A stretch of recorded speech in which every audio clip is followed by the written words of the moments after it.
My wife wanted to open our marriage. Now, I have a new lover, and she regrets everything. She cut off her friends, left her job, and started showing up at my house like nothing ever happened. Never once did I think I would get to this point, but here we are. My wife and I have been together for 10 years, but married for 8. We met in college and were each other's first and only. I honestly thought we had a unique and beautiful relationship because of that, but it appears it was just me. Some time ago, my wife began working at a new company. At first, she found it difficult to fit in because she's always been reserved, but after encouragement from me, she made friends with a group of girls. Some were single, some divorced, and others dating but not married. I was glad she had friends, but then she started going out for drinks all the time. She got into partying, and I noticed the change in her right away. She started coming home later and later, and we stopped being close. I didn't want to be that husband who tried to control her, but I couldn't help feeling left behind. Then her company got a new manager. My wife and her friends really liked him. She started mentioning him, at first just in passing, then all the time. It wasn't just about work anymore either. When I asked her about it, she shrugged it off. That's when she started asking if I regretted not having more experience with women. I told her no, she was all I ever needed, but she looked sad and quickly changed the subject. Then, out of nowhere, she brought up an open marriage. She said she didn't want to lose me, but didn't want to have regrets either. I was floored. I asked if this had anything to do with the manager, and she denied it, but her answer didn't sit right with me. Still, I didn't want to force her into anything, so I reluctantly agreed. That's how it started. She went on dates, had one-night stands, and after a while, she was basically in a relationship with the manager. I tried to go out too, but it never felt right, so I mostly stayed home. My wife would check in on me, ask if I was okay, but nothing changed. I started to feel like I was disappearing. Then I met someone. She just moved here from South Korea, and she was different from anyone I'd ever met. We clicked right away. We started seeing each other, and for the first time in a long time, I felt alive again. She made me feel wanted. My wife noticed, but at first she thought it was cute. As things got more serious, she started to change. She came home early, made dinner, dropped by my work with lunch, and tried to be close again. But for me, something had changed. I barely went along with it, and when I did, it was just to get it over with. One night, I asked her what brought all this on. She said she wanted to show me she loved me. I couldn't help but laugh. I asked her about her friends, her manager, all the nights she was out. She didn't answer. She went to bed in tears. The next day, she said she wanted to close the marriage. She told me she regretted everything and wanted us to focus on our relationship again. She finally admitted her friends had planted the idea. The manager encouraged her. It was thrilling for a while, but she realized it cost her too much. She said she never needed to compare, that what we had was special, but now she felt like she'd killed our marriage. I told her I wasn't sure I could see her as my wife again. She broke down and cried. I just held her as she cried herself to sleep on the couch. After that, she quit her job, cut off her friends, and stopped seeing the manager. But I didn't cut off my lover. I wasn't ready to let go of the one person who made me feel good about myself. We went to therapy. My wife confessed everything. Her friends egged her on, the manager flirted, and she convinced herself it was harmless. She swore nothing physical happened until after we opened the marriage, but finally admitted they'd done things that weren't technically sex. That hit me hard. She fell apart in front of the counselor. Later, I asked her what made her see the manager for what he was. She said she overheard him talking about her to a coworker, bragging about how easy it was. She realized she'd just been a distraction to him. She said she never stopped loving me, but it didn't make the hurt go away. She begged me to start over somewhere new, but I said I needed time. When we got home, I started packing. She got a call from one of her old friends who was in tears. Turns out, after my wife left her job, the friend hooked up with the manager too, and now she had a pregnancy scare. Her boyfriend found out, everything exploded, and it was all because she was curious about the experience. I've been staying in an apartment ever since. I've also seen a divorce lawyer at my brother's recommendation, just to be safe. As of now, I am not really willing to fight for this marriage, and it seems my wife can sense it. Before I left, she tried to initiate intimacy, but when I refused, she yelled and asked, "What does your lover do for you that I can't?" I didn't respond. I shook my head and told her, "If you still can't tell after all that's happened, then it's clear where our marriage is headed," and left. After I moved out, it was like someone set off a bomb in our social circle. My wife's story spread fast, but no one ever got it right. Every version made it messier. Her old company turned into a rumor mill, with everyone trying to guess who did what. I found out later that the HR department even called my wife in to question her about inappropriate relationships. She told me about it in a shaky voice one night over the phone. Apparently, she'd been named in an official complaint, and the manager was already under investigation for other things. Soon, her so-called friends started dropping her. Kim and another friend, Tara, were the first to go silent. Tara blocked my wife on everything. Kim sent me a long message, basically begging me to make sure she didn't get thrown under the bus. "I never slept with anyone at work," she said. "I didn't even want to go out drinking most of the time. Your wife just changed." At the same time, the manager started turning on everyone. He told HR that he was being harassed by my wife, that she'd made up the whole story about them being together. It didn't work. A couple women came forward to say he'd tried similar things with them. The department split into factions. One group said my wife was a victim. The other said she ruined everything by not keeping her private life separate from work. On my side, things weren't much better. Old friends texted me weird half questions like, "Hey, did you really tell her to do all that?" Or, "Man, I heard some wild stuff. Hope you're okay." Even my mom called asking what was happening after she heard something at church. For weeks, I found myself defending my reputation to people who honestly barely even knew the whole story. The final blow came at a party I went to out of habit. Someone asked, "So are you the guy with the open marriage?" I stood there, drink in hand, not sure whether to laugh or throw it at the wall. I left early and didn't go back. Meanwhile, my wife called me at least once a week,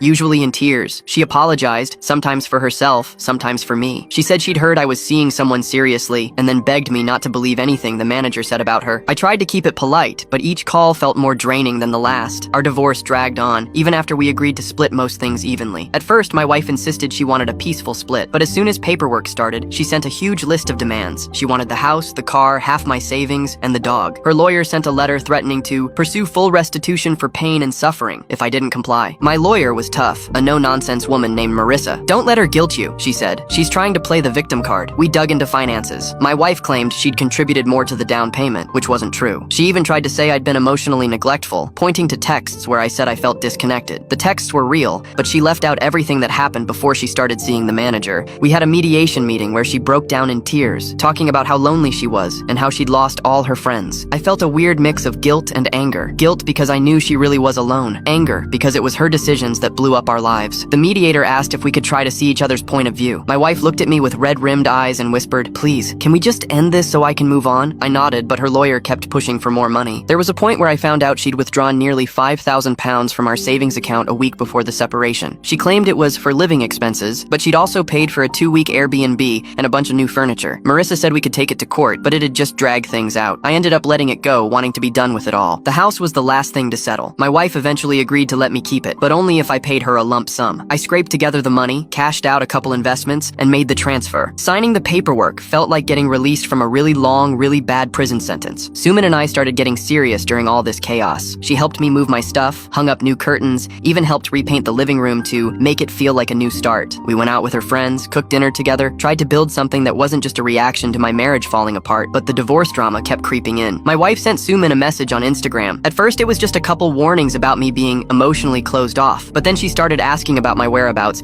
even hinting that Suman should be careful. Suman showed me the messages. She laughed them off, but I could see it bothered her. Things came to a head one evening when Suman and I were at dinner and my wife called. She was crying and said she'd just seen a photo of us online and couldn't believe how fast I'd moved on. I apologized, but she didn't want apologies. She just wanted me to listen. I hung up, feeling like I just betrayed both women at once. After that, Suman started pulling away a bit. She asked if I needed closure with my wife, or if maybe I wasn't ready to move forward. I told her I was, but I think she could tell I wasn't always sure. She admitted she felt weird being the other woman, even though I'd been honest from the start. I tried to keep my life with Suman separate, but it was like my past wouldn't let me. I got a call from my ex-wife's mother, who basically told me I'd destroyed her daughter's life. I said I was sorry, but she hung up before I could say anything else. Suman asked if she should move out until things cooled off. I begged her not to. We compromised. She stayed, but we both agreed to take things slow. About a month after the divorce was finalized, my ex-wife's life kept spiraling. She lost her job in the city after her old manager tried to paint her as a troublemaker. She called me one night, absolutely wasted, and begged me to help her find a new job. "No one will talk to me. They think I'm crazy or toxic," she said, sobbing. I told her I couldn't help and hung up, feeling sick for hours. Sumin, meanwhile, started getting offers for jobs in other cities. She asked if I'd move with her. The thought of leaving it all behind was tempting. We talked late into the night about starting over somewhere else. I told her the truth. "I'm scared. I don't want to run away, but I don't want to keep living in the shadow of this mess." She hugged me and said she'd wait for my decision. My ex tried one last tactic. She threatened to go public with our story on social media, claiming I was abusive and that the whole open marriage was my idea. I called Marissa, who said we could file a cease and desist if she tried. In the end, she never did. Maybe she realized how little sympathy she'd get, or maybe she just ran out of energy to fight. After the divorce settled, I thought things would finally calm down. They didn't. It started with a vague tweet. Something about married men who gaslight their wives into open marriages then play victim. It got a couple thousand likes. At first, I didn't even know it was about me. But then Kim reposted it with a "some people need to read this" caption. And then Tara liked it. That's when I knew. Next came the TikTok video. A girl from their old office made a post titled, "What happens when work friendships go too far?" She didn't name anyone, but she used phrases like corporate affair, emotional manipulation, and collateral damage. The comment section went wild. Someone must have connected dots because within a day, people were mentioning Sue Min by name. Sue Min ran a small art studio online. Nothing crazy, just handmade pieces, mostly local stuff. Her business profile started getting weird comments. Some called her a homewrecker. Others asked how it felt to be the upgrade. One said, "He'll cheat on you too once he's bored." She laughed it off at first. Then she started turning off comments entirely. One night, I walked into the kitchen and found her deleting DMs with this tired look on her face. I asked if she was okay. She shrugged and said, "Yeah, just noise." But I knew it wasn't. It all came to a head when her mom called her from Korea, crying, asking why strangers were messaging her on Facebook about Sue Min stealing someone's husband. That was the first time I saw Sue Min cry over all this. She didn't sob. She didn't scream. She just sat there at the dining table with her face in her hands and whispered, "I didn't ask for any of this." I felt helpless. I dragged her into this mess. And even though I didn't post anything, didn't say anything public, it was still my story that people were twisting. I tried defending her in a couple threads, but it just made things worse. One person screenshotted my comment and posted it with classic gaslighter behavior. I started getting angry at everyone. At Kim, at that co-worker, at myself. I even considered messaging my ex to ask if she told anyone, but I didn't. I knew she hadn't. This wasn't her doing. It was just the fallout of a bomb we'd both helped build. Suman started staying at her studio longer. Some nights she didn't come home until 11. I asked her if she needed needed space. She said no, but she didn't say yes either. I started sleeping on the couch just in case. One morning, I got a text from her. Just 3 words. We need space. And that's when it really hit me. No matter how much I wanted to believe the past was over, it was still very much with us. And it wasn't just mine anymore. It was hers too. We didn't fight when she packed her bag. We didn't cry. She folded a couple sweaters, grabbed her toothbrush, and said she was going to stay with a friend. I asked if she wanted help carrying her suitcase. She said she could manage. That night, I sat on the floor next to the bed, just staring at the dent in the pillow where her head used to be. I wanted to call her. I didn't. The next morning, she texted and asked to meet for coffee. She picked a place halfway between her studio and the apartment. It was small and quiet. We sat by the window. I tried to smile. She didn't. She said, I love you, but I feel like I'm constantly walking in your ex-wife's shadow. I didn't know what to say. I just sat there, hands wrapped around a cup that had already gone cold. She kept talking. Everywhere we go, it's somewhere you two used to go. Every time someone mentions your name online, I'm dragged into it. I didn't sign up for this. I thought we were building something new, but it feels like I'm just the person helping you survive the fallout. I told her I understood. She nodded like she appreciated the effort, but she also knew I didn't fully get it. We agreed to take a weekend apart, not as a breakup, just time. After she left, I wandered into the closet and found a box I hadn't opened since the move. Inside were a bunch of old receipts, a few photos, and a restaurant menu from the place where my ex and I had our 5th anniversary. I sat on the floor for a while, just holding the menu,